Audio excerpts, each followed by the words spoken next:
Hello, all. Today we are going to be talking about something that comes up a lot. This mindfulness is going to be called Name the Demons. And something I like to talk to my patients about a lot is naming the demons so we can start to release the demons. So I'm not talking about exorcism here, actually talking about our negative thoughts. And that's even a tough one, right? So what thoughts are negative and which ones are positive? So I'm talking about ones that we don't like to feel. So sadness, anger, anxiety, hypervigilance, when we have trauma, self-doubt. So any of those are technically negative feelings. So I'm going to read a little card, and if anybody is curious, I get some of my mindfulness ideas from this card deck. You can get it on Amazon or like any bookstore. However, I like to take it a step further and explain, what are we really talking about in therapeutic terms. So this mindfulness, as I said, is called Name the Demons. We all have negative thought patterns or habits that make guest appearances in our minds. Anxiety, self-criticism, doubt, or fear of missing out. We call these our demons because they can make our lives hell. A powerful first step to free yourself from personal demons is to start naming them.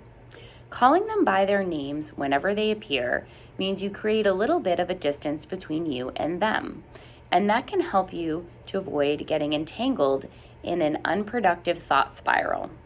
Next time you find your demons arising, try greeting them out loud. Hello, worry. Hello, jealousy. Hello, doubt. So we're going to do this a little bit differently than the card suggests, and I want to get a little bit deeper into the conversation first. So why would we do this? So sometimes it helps to name our feelings or our emotional states so that we don't start to engage with them or think that we are them. A mesh, I guess, is the word I'm looking for. Because you are not your anxiety. You are not your depressive thoughts. You are not your anger. It is just a temporary state of being. So I always like to remind people that feelings are not permanent. Sometimes when we're in them, it feels like it's going to last forever, but as we all know, they don't. So it can be really intense in that moment. So sometimes calling a spade and calling it out for what it is can help us to separate ourselves from it and take some space so we can really start to address them and kind of push them off to the side. Or I like to talk about anxiety in a way that we personify it. So if we can personify our anxiety, then we don't have to attach to it. So what do I mean by this? I like to think about anxiety as this little gremlin that sits on your shoulder. And a lot of times I like to think about him like the guy from the Mucinex commercials, that little green glob. I don't know if you guys have seen those, where he's like, I'm moving in, right? That's kind of what anxiety does, is when we're faced with a situation that is new or unpredictable, or we feel like we don't have any control, anxiety perks up and it's like, hey, did you think about this? What about this? And starts to whisper all these nasty things into our ear. So one way to deal with anxiety is to call it the anxiety gremlin. Like, oh, hey, anxiety gremlin, here you are, not surprised. But we can then start to talk back to it. Yes, you're saying this, but you know what? I kind of have a plan. Oh, yep, you're saying that, but you know what? Your anxiety, and sometimes anxiety is wrong. Sometimes all those nasty things it tells us never come true. So we're going to take a minute and just practice sitting with our thoughts and our feelings and just starting to name what comes through. So we're going to try our best to do this without judgment, without judging ourselves for having those thoughts or those feelings.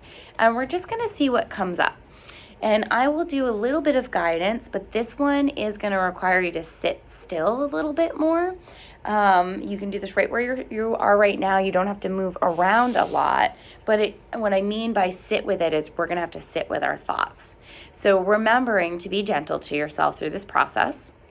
The mind often will wander or will attach to things. That's what the mind does. We're trying more to bring it back and trying to just sit here in this moment and be an observer versus a participant. So get nice and comfy, take a seat. If you want the feet on the floor, that's fine for some grounding. If you want to be cross-legged or you want to lay down for this one, that's also fine. I'm just going to tilt the camera back a little bit because I'm going to sit back a bit. So get nice and comfortable. I'm going to ask that you either close your eyes or maybe find a spot in front of you that isn't moving, and we'll start to soften the gaze around it. So we're going to start by taking a nice big breath in through the nose, and we'll let it out through the mouth with a sigh. So you'll take that breath now.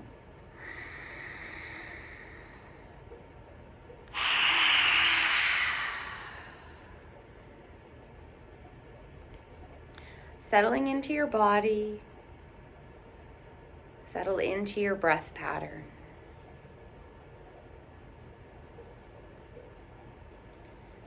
And as thoughts come up, try to notice what you're feeling. What feeling is attached to that thought?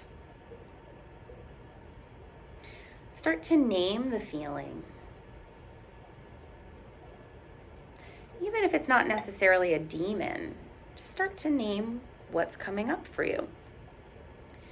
Sometimes this can be difficult because thoughts and feelings get entangled.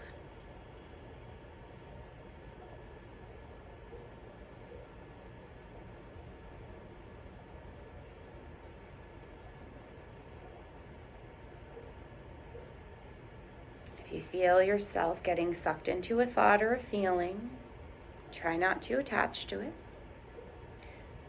Try not to judge yourself. Just notice that you got a little stuck there. And maybe naming that feeling. How did it feel to get stuck there? Or how is it feeling to just start to label your feelings?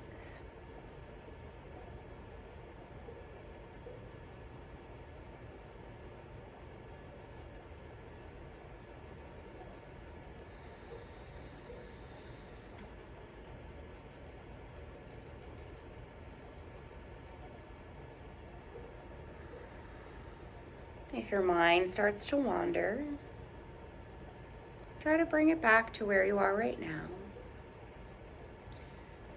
And maybe label, how did you feel when your mind went where it just went?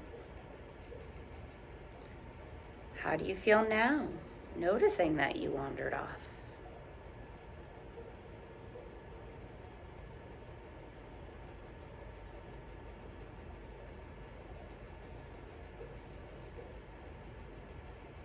We'll stay here for about 5 more breaths, nice deep breaths. Continue to check in, continue to label.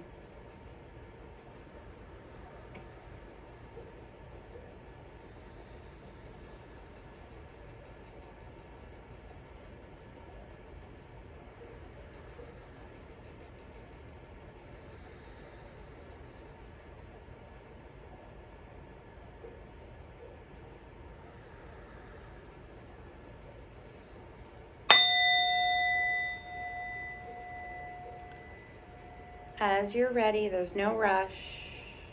Blink the eyes a few times.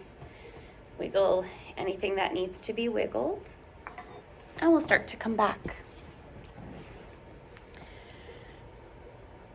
So taking a moment, just noticing how it felt to do that exercise. Was it difficult? Was that easy for you? And just noting that it's going to be a lot easier to do this in times of stillness or calm. So you didn't turn on this video, most likely because you were in a state of distress. You were probably ready to do some mindfulness or to do an activity. So we're going to be in a little bit more of a calm state. And I like to remind you all that if you're in a calm state, it's going to be easier to label things and to recognize them for what they are. As we move more and more into distress, that's where we start to get more meshed and entangled with our thoughts and our feelings, where it feels like it is us, right? Like, this is me, there's something wrong with me, why am I thinking this? Or I am very fearful of this because of what the anxiety gremlin or those demons are telling me, right? So if we practice this when we're nice and calm, it's helping to prepare our brain to practice this when we're in states of distress. So this is one that I would encourage you to practice fairly often, maybe once a week, maybe a few times a week. If that feels like too much, start slower, maybe once every other week or once a month. But I definitely hope that you liked this one today. Continue to practice. And also remember that the things that feel the hardest to us are usually the things that we need the most. So if this one felt really difficult, it might be the one you need the most. Nobody likes to hear that, but it's true. I hope that you enjoyed this exercise, and I hope that you have a mindful day. Bye.